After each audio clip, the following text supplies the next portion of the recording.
take a peek here at some problems and with more practice. Now, there's two ways you can do these on the front. I'll show you a way that I kind of prefer, which gets you better practice with dealing with the composition of functions, and then I'll give you the backup plan, just in case. So here, it's asking me to find g plus f of 2. Now, it's just me. I would go through first and find g plus f of x, which basically is just add the two functions together. So take n squared plus 3n, I'm just going to include parentheses so we know it's separated, then add f of n to it. Yeah.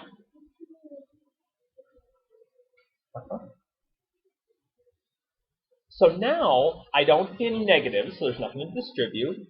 Nothing squared outside the parentheses. There's nothing I have to do there. So I'm just going to combine the like terms. And this would be my composition of the two functions, n squared plus 7n. But reminder, that would be g plus f of x. I'm just adding the two things together. But what do I want? G plus f of 2. So the only difference between those is now I have a number in here. So just like here, which I probably should have had as n instead of x, whatever's in the parentheses goes into the variable. So now that 2 is in the parentheses, I'm going to plug in 2 every time I see an n. So 2 squared is 4, plus 14 is 18. This gets me practice at composition of functions plus getting to the answer. Because someone had asked last class, well, couldn't I plug the 2 in first for each of those and then just add them up? Yes. Yes, you absolutely can.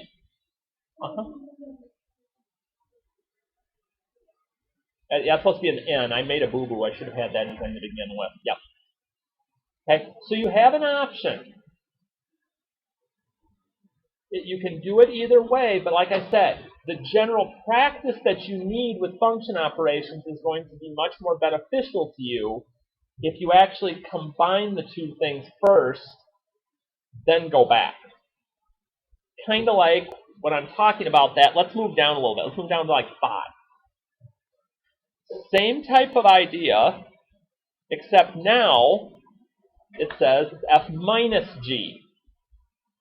So when I go to do this f minus g, I'd have n squared plus 4n, but I'm subtracting that entire second quantity. If you don't put the parentheses, you will get signs messed up. So here, I don't have to change anything in my first set of parentheses. But in my second, that negative distributes to both of these. So I'd have minus n. Negative times negative is positive.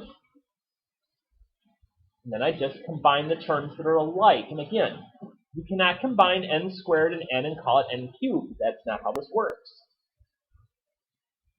So my f minus g of n would be n squared plus 3n, I got 4 and I take away 1, plus 5. So to get what I'm looking for, this f minus g of 9, I'm just going to take my function. It'll be okay, so I got 9 squared plus 3 times 9, because again, the 9's just replacing my n. That's 5. Let's see, 81 plus 27 is 108, plus 5 would be 113. Like I said, you can just plug in the 9 right away. You're going to get to the answer. I'm not going to tell you that's wrong. I mean, it works. But when it comes to a quiz, I'm probably not going to have a number in there. I'm going to have of x or n or some variable and see if we can actually kind of handle that. So that's kind of working that way. So then, let's move down a couple again to number 9. Now it's f times g of 8. So to get this f times g part, since those are both together parentheses, I'm going to have to do a box. Or FOIL, take your pick. That's negative 3t plus 1, t minus 1. And again, I'm multiplying now. So now is when I get to mess with the variable's exponents. So I got negative 3t squared plus 1t. Negative times negative is positive 3t. And negative times positive is negative 1. So as usual, we'll combine our like terms. 3t and 1t is 4t. Again, notice I'm not doing anything with the exponents anymore. Now I'm adding. So this would be f times g of t. That would be my function, my composition, negative 3t squared plus 4t minus 1. But, again, I want f times g of 8. So I'm going to take that same expression, and every time I see t, I'm going to replace it with 8. We're just doing big boy, big girl substitution. But again, there's little details to be careful of. I have to square the 8 first. You can't multiply these and then square it. That won't work. 8 squared is 64. Times negative 3 would be negative 192. 4 times 8 is 32 minus 1, which is negative 160 minus 1, I believe is negative 161. Again, I just suggest don't shortcut it and just plug in the numbers and go, woo, because there will be a time that's going to end up kicking in the tail. Now there's one more type here. This is the one that might be a doozy for some of you. When you go to flip over, there's a very minor difference in the way some of them are written, but it makes a big difference in how you do it. Notice this is f times g. When you flip over, and for instance, let's say we start looking at number 11 versus number 13 here. Number 11 is still multiplied. Once I hit 13, that circle becomes more open, and there's a reason for that. h of g of x might look more familiar to you like this. H of g of x. It's a composition. It's a function within a function. If you see the open circled O, that means it's the first function and the second one you see goes inside of it. That's different than multiplying. These, you'll also notice, don't have numbers right away. They have variables. So I'm going to have to deal with this anyway. So here's how this works again. We're going to start from the inside. So g of x. Okay, well, what is g of x? It's this. So my first job is to replace g of x with this expression, 2x squared minus 5x. Okay, substitution number 1. Okay, once I have that, remember, whatever's in the parentheses goes in for x. So my h, here's my h expression, 3x, but wait a minute, I have a different thing in the parentheses. So that replaces just my x. So x is gone here, then replaced with what's in the parentheses, and then I just write the rest of it. So this is 3x minus 2, just with what's in the parentheses replacing my x value. I don't mess with the left side anymore. I'm just going to distribute through here and simplify. 6x squared, 3 times negative 5 is negative 15x, and the minus 2 isn't in parentheses, so it just stays there. I'm done.